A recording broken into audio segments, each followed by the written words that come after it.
Warga Dusun Wintaus, Girimulyo, Panggang, Gunung Kidul, daerah istimewa Yogyakarta sudah turun-temurun mengonsumsi tiwul. Meski sempat tergeser popularitasnya oleh beras, tiwul tetap dilestarikan. Cara membuat dan memasak tiwul tak pernah berubah sejak zaman penjajahan Belanda. Sekolah Pagesangan mengampanyekan kembali tiwul sebagai makanan pokok asli Gunung Kidul bersama perempuan-perempuan Wintaus. Kalau untuk masyarakat Gunung Kidul itu sangat kompatibel sekali gitu loh, tiwul ini. Makanya kenapa itu masih lekat sampai sekarang, karena tradisi pangan di Gunung Kidul itu kan menyimpan pangan hingga panen berikutnya. Dan di Wintaus, kisah singkong atau manihot esculenta yang menjadi makanan pokok sudah ada setidaknya sejak tahun 1930-an.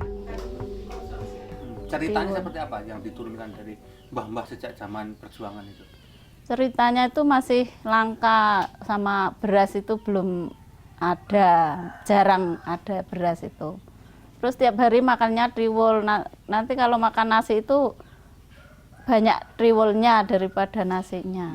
Nanti terus dicampur sama lauk, ya apa saja, sambal sama gereh, sama sayur itu, daun-daunan itu.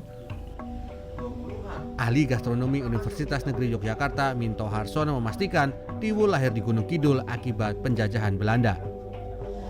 Sekitar tahun 1940-an, sentralisasi beras di zaman kolonial Belanda yang dilanjutkan Jepang membuat harga beras mahal. Kalau saya mengatakan bahwa sejak zaman Belanda, karena yang membawa itu adalah dari Portugis, kemudian dikembangkan oleh Hindia Belanda. Hindia Belanda bisa mengambil keuntungan, bisa menjadi barang ekspor ke beberapa negara Eropa. Kemudian berkembang pada masa-masa penjajahan gitu ya, itu saya katakan itu sebagai makanan masa-masa kolonial, karena tidak ada alternatif lain. Bahkan orang-orang kita itu kalau makan kan ya tiwul dengan sayuran atau kulupan. Di Indonesia, singkong pertama dibawa Portugis masuk ke Maluku. Namun karena tak berkembang, singkong lalu dibawa ke Jawa pada 1852.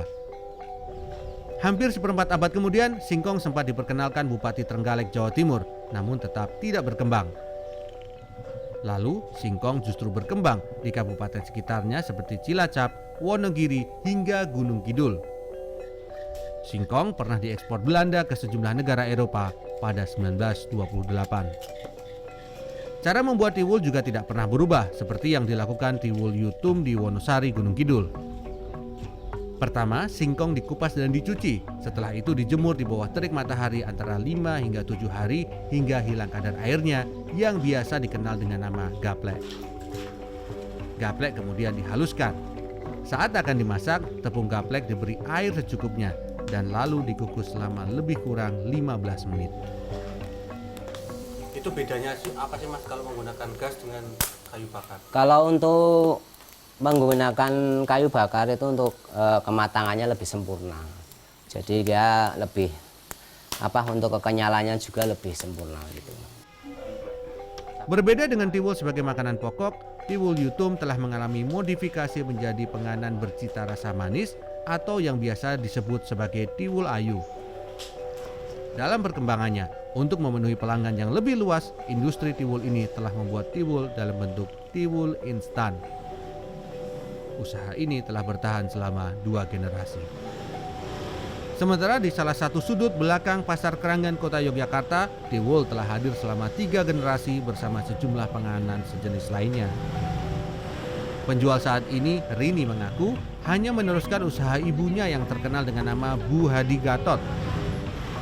Tak begitu hafal kapan mulainya, namun Rini masih ingat betul neneknya, Mbah Lunsi, sudah berjualan sejak ia masih kecil. Untuk menjaga cita rasa, ada satu rahasia kecil.